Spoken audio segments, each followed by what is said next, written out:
All right, people, what is good? This is episode 65 of the VF Cast. It's been a long time since I've done one of these. I can't remember the last time I actually did one of these, and I want to apologize to you guys. I do know there's a lot of things have been going on. The content hasn't been haven't been stopping, but the actual podcast have been. So I normally try to do these at least once or twice a month, and I think for the past 2 or 3 months I haven't done one.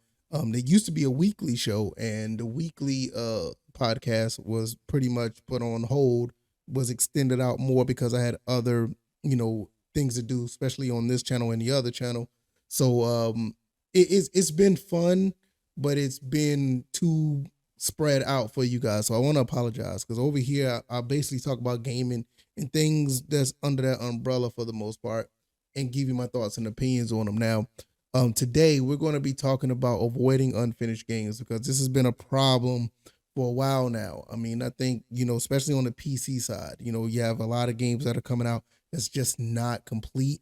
Having a lot of problems. The new Star Wars game come to mind. The Last of Us on PC, that was another one that was an issue. The Star Wars game actually has problems on the console so that's really really uh I'll say that's really rare because on consoles you usually have like some issues where it's let's say microtransactions or the lack of microtransactions, like for instance like your rewards that you get aren't up to par or whatever the case may be. But as far as bugs and glitches, you will have a few, but they're not as widespread as is on PC. So now the Star Wars games having those type of issues, like some of them are like completely game breaking where you can't progress, your saves get corrupted, just all kind of bugs where the games are becoming like pretty unplayable, let alone the texture issues.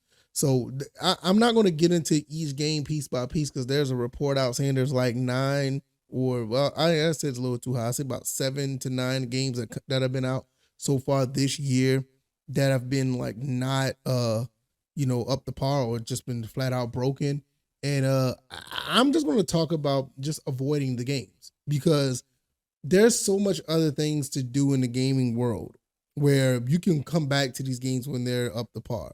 That's basically what I've done with Cyberpunk. That's what I'm going to do with this new uh, Jedi Fallen or Soldier or Order, whatever. No, not the Fallen Order, Survivor. I'm going to go back. I'm going to do that. I'm actually going to go and finish Fallen Order, and I know that's another thing. If you've been watching my channel, that's one thing I haven't been doing very well of. I've been playing so many sports titles that I haven't been able to finish the actual games that I start. Like, I haven't finished Fallen Order all the way. I haven't finished Breath of the Wild, but I have a chance to go ahead and play those really quick and knock those out. So my backlog, I caught up with it back in 2022, but now it's starting to catch back up with me on 2023. So, but nevertheless, it's okay to keep a healthy backlog because of stuff like this. If you try to play every game right away as soon as you get them, you're going to come to a wall where this right here could happen and you have nothing to play. So, and my advice, just I really advise just to avoid the games, go play something else, and find a niche genre of games where you can always go back to. That's one of the reasons why I like to play sports titles. I'm not that big on Madden, but believe it or not, I go back and play the college football game all the time because that's a game I know I can go back to and play. I play 2K football still. I still play I still play NBA basketball or NBA 2K every now and then, NCAA basketball. But I don't recommend that for others, because that's not, that may not be your thing. I love playing golf, and I've been putting a lot of content up here on the PGA Tour. That's another game. Like when stuff goes left, like stuff like this, I can always go back to play something else, and I think that's something that's really important in the scheme of things. You should find a way to get a few games that you can always go back to and play, especially if you're a gamer. Because these games come out broken and they're like really disheartening to see where you spend 60, 70, 80, in some cases 90 to $100 if you buy a deluxe edition or whatever the case may be.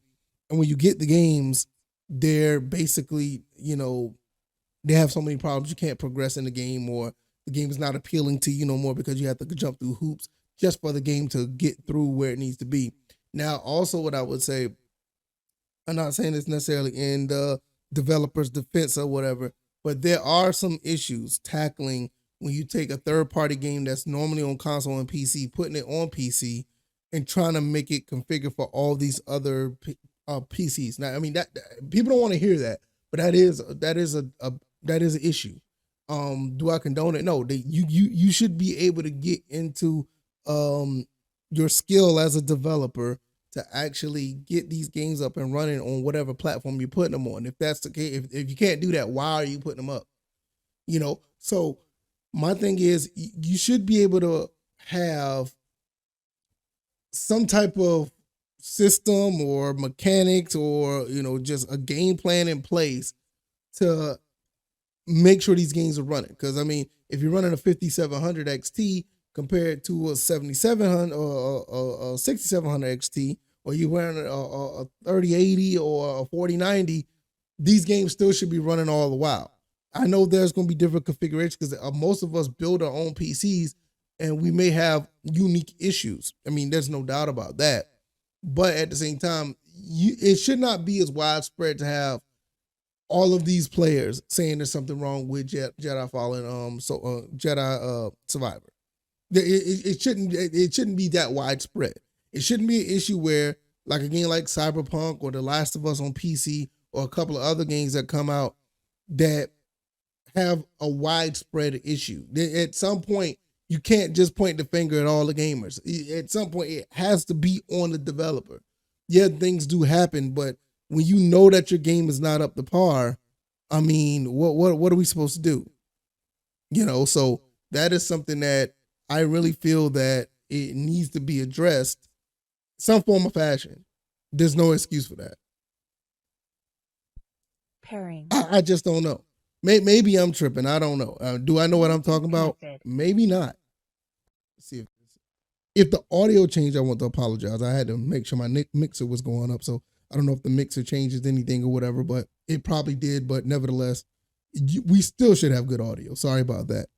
But like I said, it can't be an issue of that nature where it's that widespread. Now, as a gamer, what I do, like I said, we should get in a space where we just avoid these games. There's really no reason for us to have all of these issues to where you try to play a game and it just has all these issues. And these games shouldn't be released like that. And if they are released and you know that this is an issue, yeah, voice your opinion. But if you haven't bought the game yet, avoid them. Like I said, it's not a big deal to avoid a game, because I know you want to keep up with all the games, the latest things, and you want to play something right away, because a lot of us do it.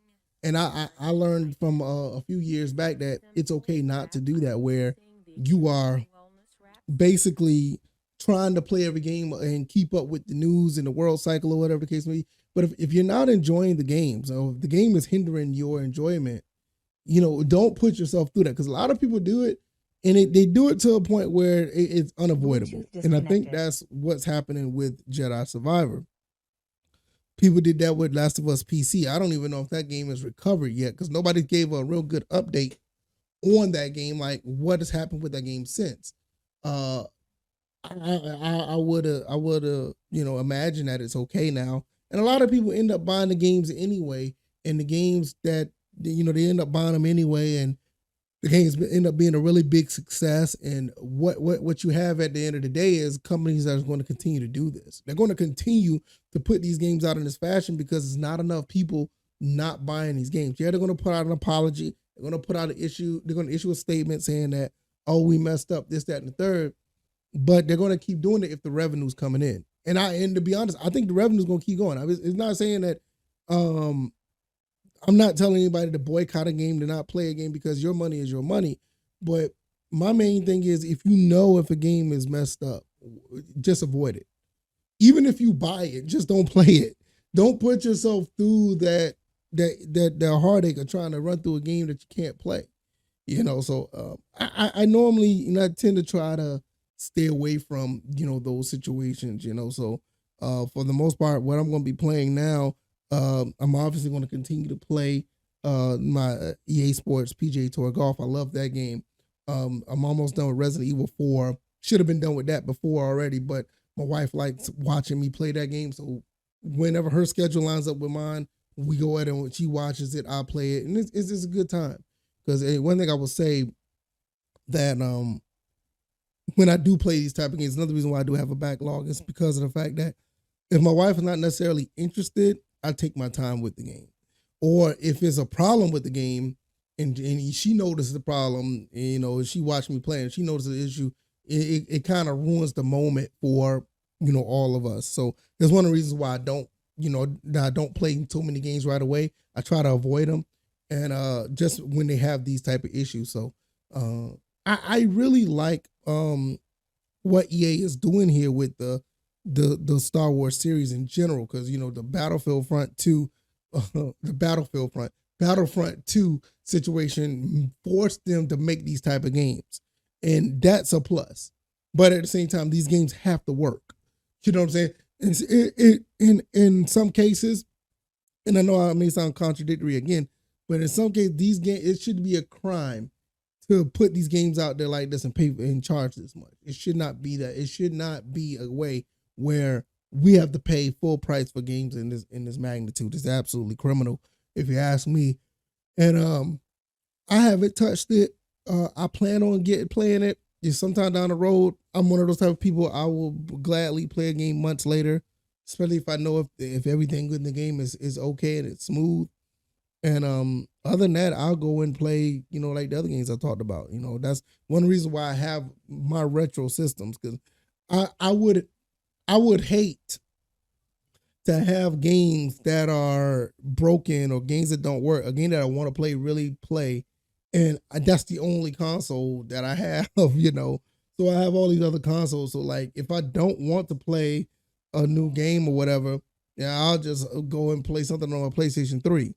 Which, beware, the next episode of VFcast, we're going to talk about the PlayStation 3, because you need to be ahead of the curve of that. That curve is the curve is approaching really slow to get to that PS3 rocket ship. But when you get to that curve, the PlayStation 3, the collectability and the quality of those games, the value of those games is going to go up.